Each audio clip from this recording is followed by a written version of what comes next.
ازيكم عاملين ايه؟ يا رب تكونوا بألف ألف خير. أهلا بيكم في قناة قلم وسبورة.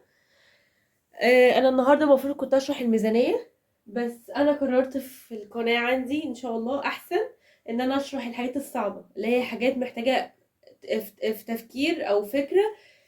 لكن مثلا الميزانية انت معاك مثلا 100 جنيه وعايز هتشتري حاجات ب90 جنيه، ينفع ولا لأ؟ الحاجات دي أنا لقيتها يعني وأنا بشرح لهم سهلة على الأطفال وكده، فمش محتاجة شرح.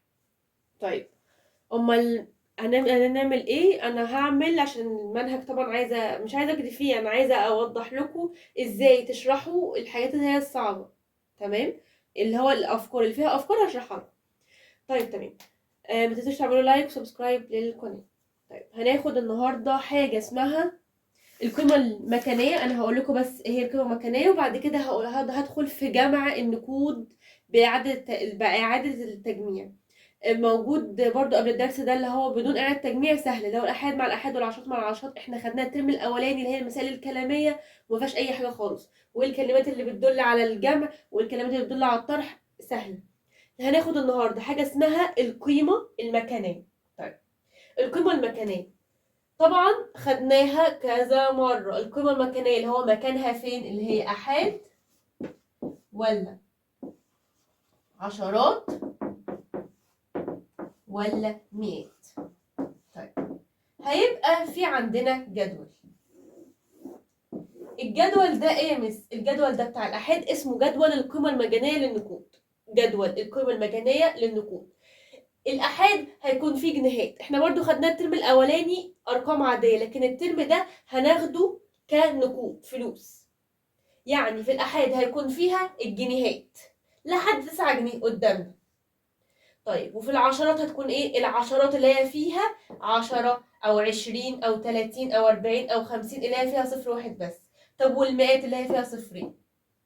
طيب، لو قال لي مثلا هنا 234 جنيه، 234 جنيه مثلها لي هنا في الجدول، هنا ارسمها لي. هرسمها طيب حاضر. الجدول بتاع القيمة المكانية بيتحط فيه جنيهات، يعني هنا ادي جنيه وادي جنيه وادي جنيه وادي جنيه، بتحط فيه الجنيهات. طيب، العشرات انا هفهمكم برضو ايه اللي يعني ايه بحط الجنيهات. يعني لو دي 5 جنيه وعايزه احطها في الآحاد، ما احطش مش في ورقه ب5 جنيه هقول 5 جنيه وخلاص، لا. الجدول ده بيتحط في الآحاد الجنيهات بس. الجدول ده بيتحط عشرات بس، وهقول لكم دلوقتي انا بعمل كده ليه. يعني ما ينفعش اقول 20 و10، لا. امال هقول ايه؟ هقول 10 و10 و10. خليكم مركزين معايا. ال200 دي مش في ورقه ب200 جنيه، بس انا هحطها ايه؟ 100 و100. الجدول ده هيتحط كده: الآحاد جنيه، العشرات صفر اللي هو العشرة، المئات اللي هي المية. ما احطش 200 سليمة، ما احطش اي حاجة سليمة، هحط كده هجزأها لجنيه وعشرة ومية. طيب، ده اسمه جدول ايه؟ القيمة المكانية. ماشي، هيقول لي كام في الآحاد وكام عشرات وكام مئات، سهلة. طيب، امال ايه الصعب بقى؟ جمع النقود بإعادة التجميع. جمع النقود بإعادة التجميع. هشرح النهارده العشرات والمئات، الجمع. طيب، زي ايه؟ بسم الله. مثلا بيقول لي اجمع 34 زائد 58. 34 زائد 58، 34 جنيه زائد 58 جنيه. طبعا احنا عارفين ال 34 زائد 58، 8 و4 كام؟ بعد ال8 9 10 11 12، ادي الاتنين. وهنحط الواحد فوق التلاتة، خدناها برضو الترم الأولاني بإعادة التجميع. 3 و1 4، 4 و5 9، يبقى كله كام؟ 94 جنيه، قصدي 92 جنيه. طيب، طب ماشي، هنجمعها بقى ازاي في النقود؟ كده خلاص، ما احنا هنعرف نجمع يا مس. لا، هنجمعها ازاي؟ هنجمعها هنا في أحد وعشرات بس، ادي الجدول هيكون مرسوم. الجدول هيكون مرسوم الجدول. هعملها لكم الاول على 3 جداول وبعد كده هعرفكم ازاي اللي هي بتعمل على جدول واحد بس. ماشي يا مس، واحده واحده، خلينا ماشيين واحده واحده. ال 34 دي ادي 34 دي احد كام؟ ادي جنيه وادي جنيه وادي جنيه وادي جنيه. تمام. ال 30 ادي 10 ادي 20 ادي 30. طيب ال 58 ادي 58 اهو. كام جنيه؟ كام جنيه؟ 8 ادي جنيه وادي جنيه وادي جنيه. 3 4 5 6 7 8. كام في العشرات؟ 50 ادي 10 20 30 40 50. تمام. تمام. طيب هنجمع ازاي بقى يا مس؟ هنجمع ازاي؟ هنا مش لو انت معاك جنيهات فكه وجمعت 10 جنيه تقول لها ماما هو انت ممكن تاخدي الكوينز دي 10 كوينز دي وتحولها لي، انا عايزه 10 جنيه سليمه. يعني ال 10 جنيه دي جواها 10 جنيهات، يعني لو جمعت هنا ال 10 جنيهات هحولها ل 10 جنيه. طيب نجمع كده ونشوف. ادي 1 2 3 4 5 6 7 8 9 10. هنعمل عليهم كده. ادي جمعت ال10 وهنحطها هنا. ده في 10 جديدة يا ولاد دخلت علينا، عشان طالما الأحاد آخره 9 جنيه هتيجي ال10 جنيه. لا شكرا، روحي بقى لمكانك لو سمحت، كل واحد يروح لمكانه. بس كده خلاص. ايه ده خلص؟ هنجمع الباقي كام؟ ادي جنيه وجنيه ادي 2. وانا كام؟ 10 10 20 30 40 50 60 70 80 90. احنا لما بنجمع طبعا بنشيل التسعة هيبقى 92. ايه ده؟ مش ملاحظين حاجة؟ 92 زي ما جمعناها. يعني لو انت عايز تتأكدي انت صح ولا لا اجمعي دي وشوفي صح ولا لا. فيها حاجة؟ مفيش. عملنا ايه؟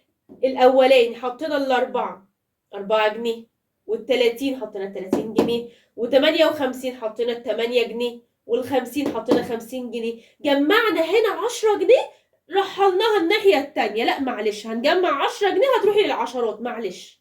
ادي جمعت 10 جنيه. طيب خلاص كده نحط عليهم دايره عشان ما نرجع لهمش تاني. الباقي كام؟ باقي 2 جنيه، جنيه وجنيه ادي 2. وهنا كام؟ 10 90. لما هنجمعها هيبقى 92 جنيه. طيب لو عملناهم، طبعا انتوا كده عارفين كده جدولين، لو عملناهم على جدول واحد هي. طيب نيجي للمئات. طيب ماشي يا مس، احنا عايزين واحده بقى للمئات لو سمحت.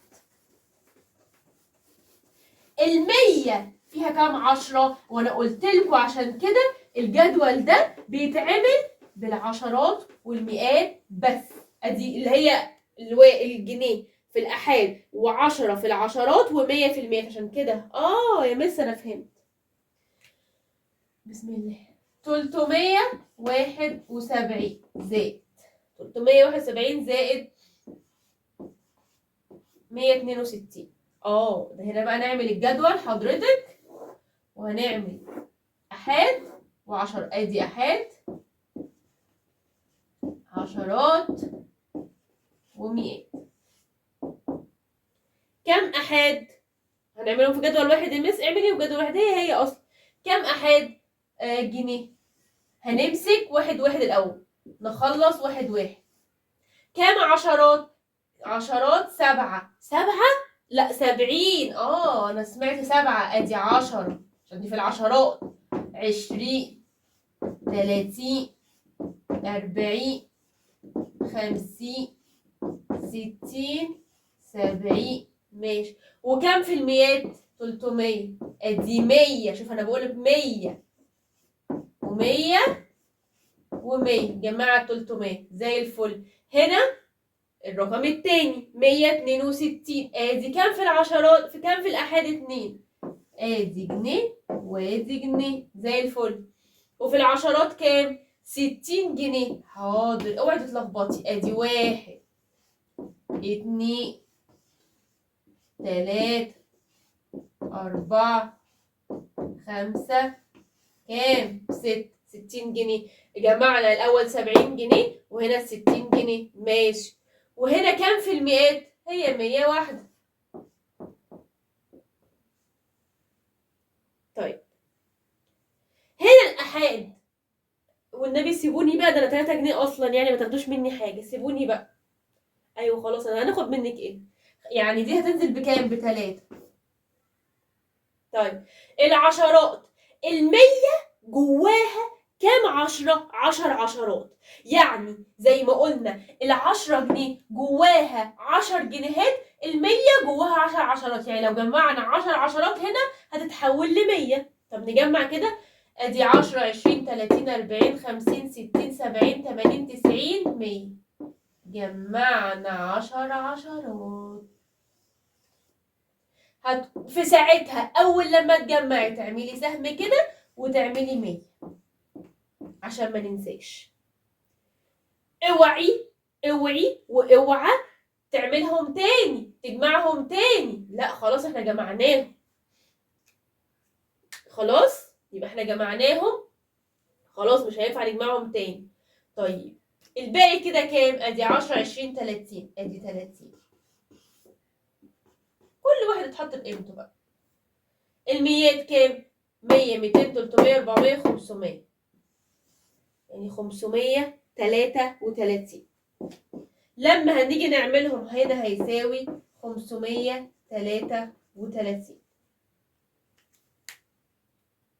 ماشي، 533. فيها أي صعوبة؟ ده جمع بإعادة التجميع. اهو الدرس خلص. أنا بجد آسفة جدا. كان في بنوتة اسمها جودي، وفي بنوتة اسمها تانية بس أنا فعلا مش فاكراها. المرة الجاية أقول اسمها، هشوفها واكتب أقول اسمها. المرة دي جودي. واقول اسمها عشان هي فعلا بتحبني جدا، ومامتها قالت هي بتحبك يا مس ومتابعاك يا مس. وفي واحده تانية بس انا فعلا مش متذكره اسمها. المره الجايه ان شاء الله والله هقول اسمها في اول ما ببدا فيديوهات، عشان انا والله سامحوني انا مبقتش اقول الاسماء زي الاول، عشان انا بفضل يعني دماغي كلها انا عايزه اوصل لكم اسهل طريقه.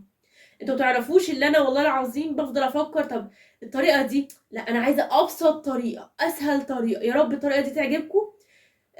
ده اسمه جدول القيمه المكانيه للنقود. بيتحط فيها الآحاد جنيهات، العشرات عشرات، المئات المئات.